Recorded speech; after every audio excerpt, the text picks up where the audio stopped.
eu quero uma análise um pouco mais séria, um pouco menos infantil do que está acontecendo no Oriente Médio. O que está acontecendo entre o Ocidente e o Oriente, especificamente o Irã?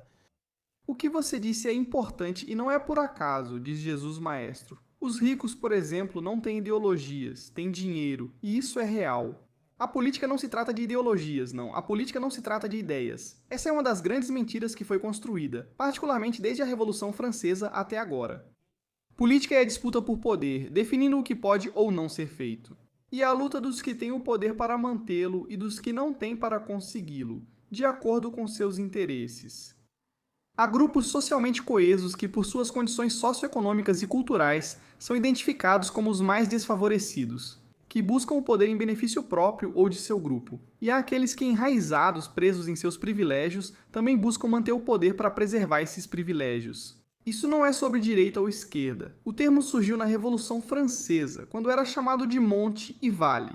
E depois, quando as cortes são transferidas para a convocação dos Estados Gerais em Versalhes e dos generais. Eles devem escolher entre apoiar privilégios ou a revolução contra eles. Quem está à direita ou à esquerda? O que realmente vemos agora no Oriente Médio? É uma manifestação clara, evidente, de que em termos internacionais essas lutas pelo poder acontecem buscando esses interesses. E agora mesmo há uma situação de colapso socioeconômico ou político-econômico, melhor dizendo, do que foi o hegemon, o império, e um dos principais baluartes desse hegemon, em toda a região já definida por Halford Mackinder como o eixo geográfico da história, que é toda a região do Oriente Médio, do norte ao sul, Ucrânia, a Península Arábica, todo o Golfo Pérsico, porque é um ponto fundamental de conexão e um elo político e econômico entre Oriente e Ocidente. Todo o comércio passa por ali.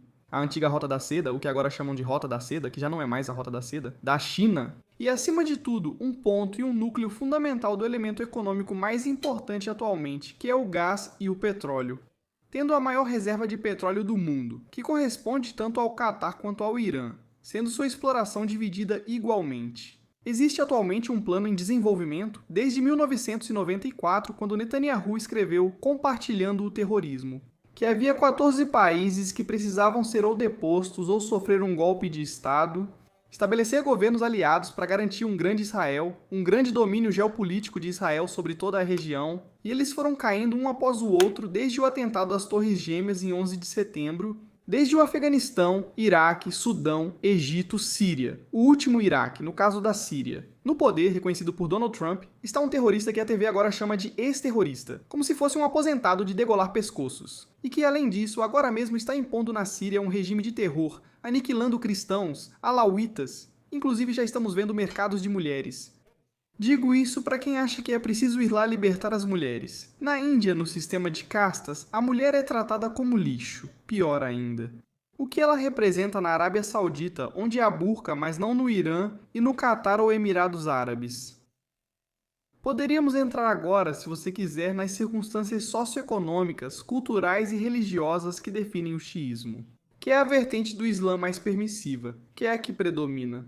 O único país que tem esse regime e cujo líder político, além disso, é o chefe clérigo, como seria o Papa. Mas nesse caso, o xismo do mundo, no caso do Irã.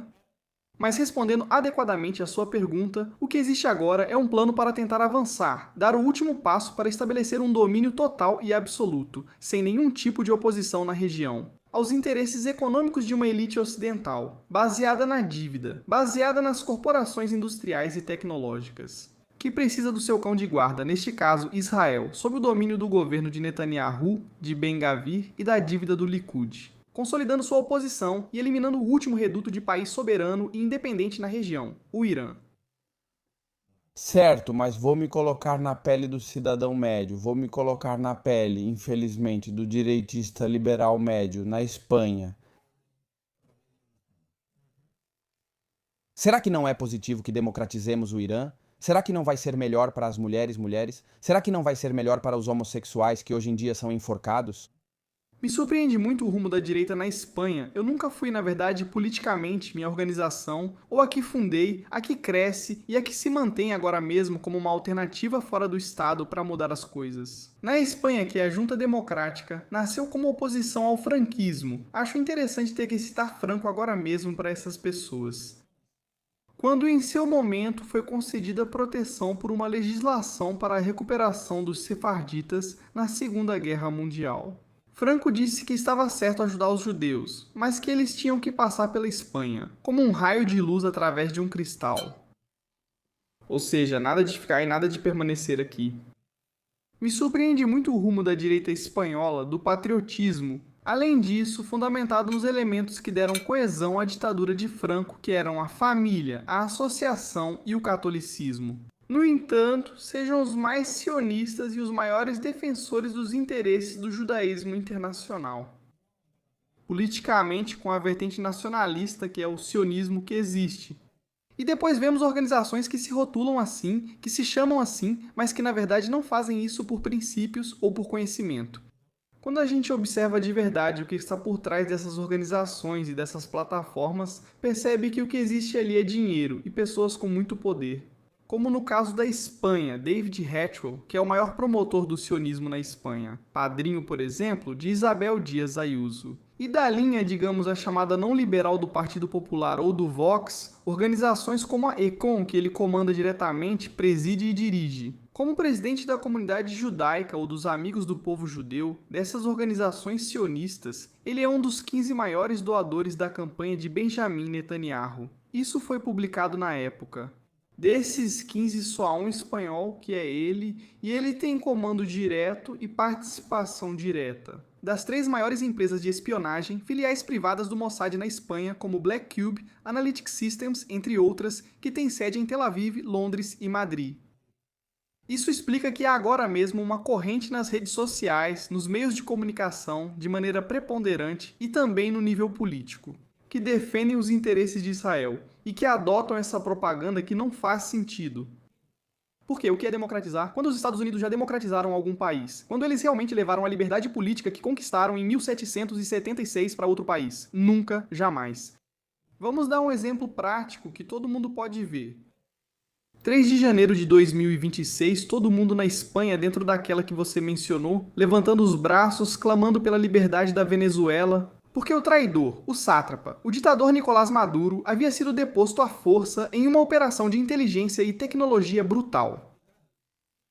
Acontece que nos diziam que iam acabar com o chavismo, e no fim das contas vão levar o petróleo e deixar o chavismo. Donald Trump reconheceu há 24 horas que a legítima presidenta eleita para a Venezuela é Delcy Rodríguez, e toda a estrutura e a cúpula chavista. Não riu porque deseja isso para a Venezuela, povo urbano? Claro, riu porque parece mentira que ainda continuemos dando atenção a essa propaganda. Se realmente se importam com a liberdade dos cidadãos e das mulheres, é preciso levar a misericórdia à destruição dos regimes, mesmo que isso signifique matar ou aniquilar milhões.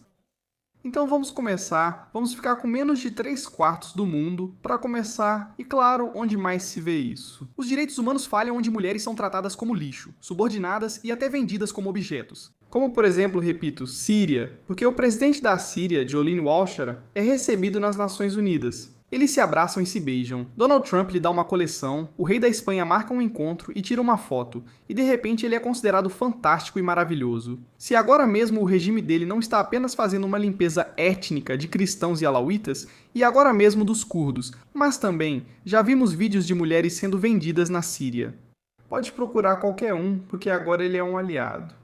E, no entanto, a corrente islâmica, que é a única que permite a interpretação do Alcorão, que é o xiismo, seu maior expoente, que é, além disso, a figura do Ayatollah no Irã, é o alvo a ser abatido, derrubado, aniquilado, quando são justamente os que permitem a coexistência de outras religiões no Irã. Você pode ser cristão e a sua igreja, porque lá existem e muitas, o que não acontece nem na Arábia Saudita, nem na Síria, nem no Catar, nem nos Emirados Árabes. Você pode praticar sua religião sendo judeu. Eles também têm representação proporcional no parlamento, com eleições a cada 4 anos em sistema similar ao da Espanha. Então, bom, é muito difícil combater toda essa propaganda que é feita nos meios de comunicação, mas tudo isso serve para que as pessoas, no final, não vejam com maus olhos, o que de forma crua e diante da realidade não passa de uma ação unilateral com o objetivo de defender os interesses, neste caso, dos Estados Unidos. Não, porque realmente os Estados Unidos não estão ganhando nada aqui. De Israel e das potências econômicas ou dos grupos econômicos que estão por trás de Israel, como os Rothschild e companhia.